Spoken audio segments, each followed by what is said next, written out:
Well, good morning, everyone, and welcome to Thursday morning. It's Stephen Whiteside here from the uptrend.com.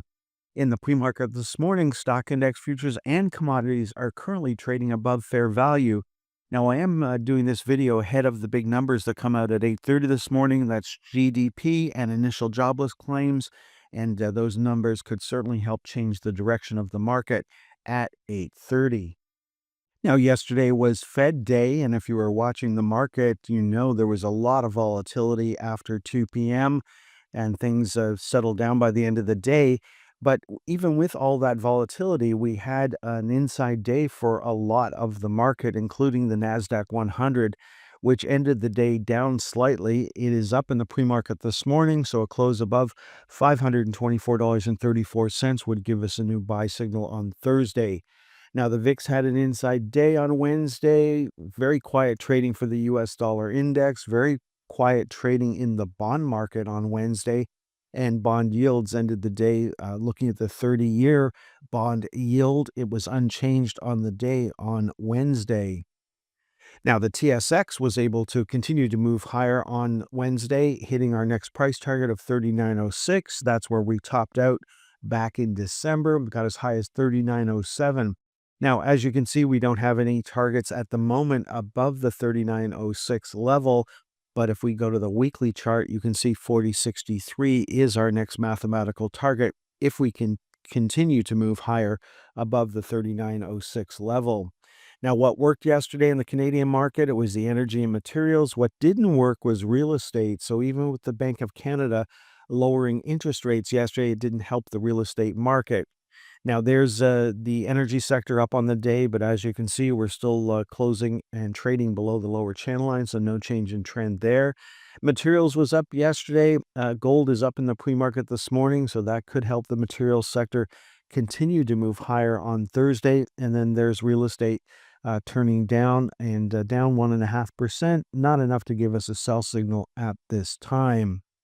Now, moving on to the U.S. market, no trend changes from Wednesday's trading action when we're looking at the big index ETFs, starting off with the Dow Diamond, small pullback yesterday, inside day for the S&P 500, small pullback for the equal-weighted S&P 500, then we had an inside day for the NASDAQ 100, a small gain for the equal-weighted NASDAQ, and inside day for the next generation NASDAQ stocks.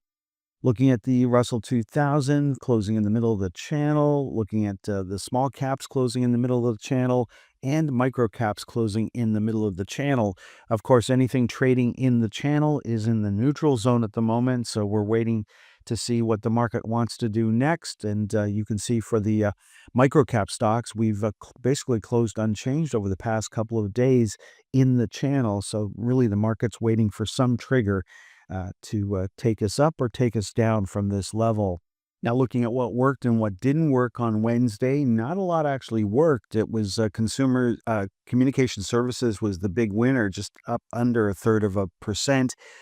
Then consumer staples up just a tick over 1/4%. The losers certainly outweighed the winners with real estate down over 1%. Information technology was also down over 1% on the day.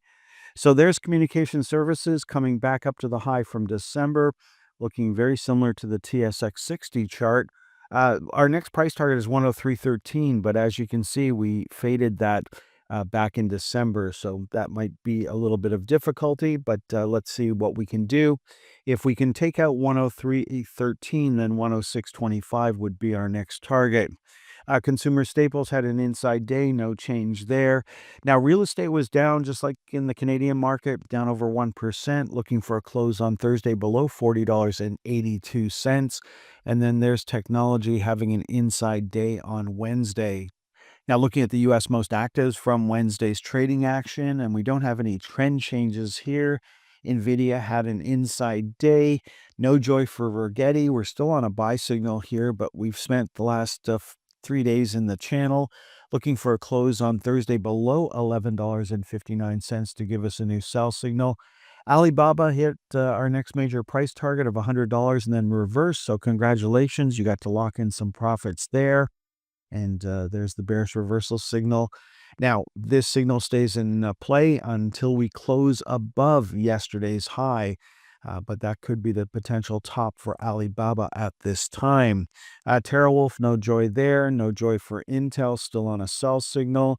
Ford still treading water here, still on a buy signal. That would change on Thursday with a close below $9.97.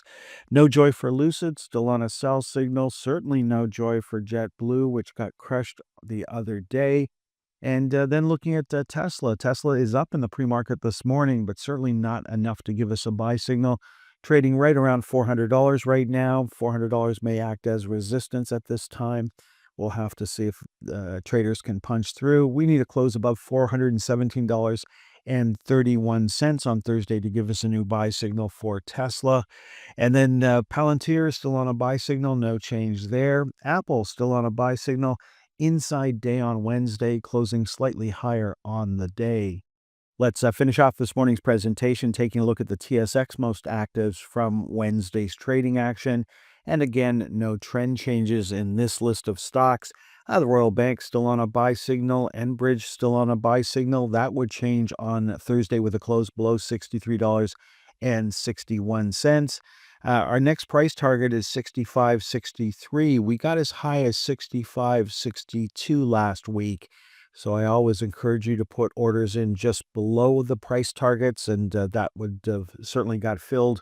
Anything 65.62 or below. Then looking at the Bank of Montreal, still on a buy signal. Canadian Natural Resources still on a sell signal. So is Suncor, so is Baytech, and so is Manulife. Now, Manulife is pretty close to a buy signal here. That would happen on Thursday with a close above $44.22. I wouldn't be excited about taking that buy signal. I would certainly want to see Manulife trade above these levels here before I would get excited. Otherwise, that's a little bit of resistance there, and it's certainly recent resistance. So I'd like to see Manulife trade above that level before I would jump back in to try to ride it back up to the November high. Looking at Cenovus, we're coming up to the upper channel line here. A close above $21.76 on Thursday would give us a new buy signal. No joy for Capstone Mining. Then we've got TELUS coming off our next price target of $21.09. So congratulations if you got to lock in some profits there. Veren, no change in trend there. New high for Kinross on Wednesday, heading towards 1641. That's our next price target. Then we've got an inside day for BlackBerry on Wednesday. We've got B2 Gold trading in the channel once again and closing slightly lower on the day. We're looking for a close on Thursday above $3.50 to give us a new buy signal for B2 Gold. And still no joy for Air Canada. Air Canada having an inside day on Wednesday. Okay, folks, that is all for this morning's presentation. Right now, stock index futures and commodities are trading above fair value.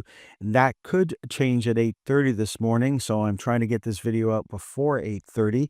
Now, this is my last video of the week. I will not be back on Friday morning. Next time I'll be back is for members on Sunday, and then we'll be back again on Monday morning to take a look at Friday's trading action. Enjoy the rest of your day. And again, next time you'll hear my voice is on Monday. Thanks for tuning in until the very end of today's stock market timing educational video. If you found the content valuable, don't forget to express your support by hitting the like button, leave a comment, sharing with your friends, and subscribing to our channel for more insightful updates.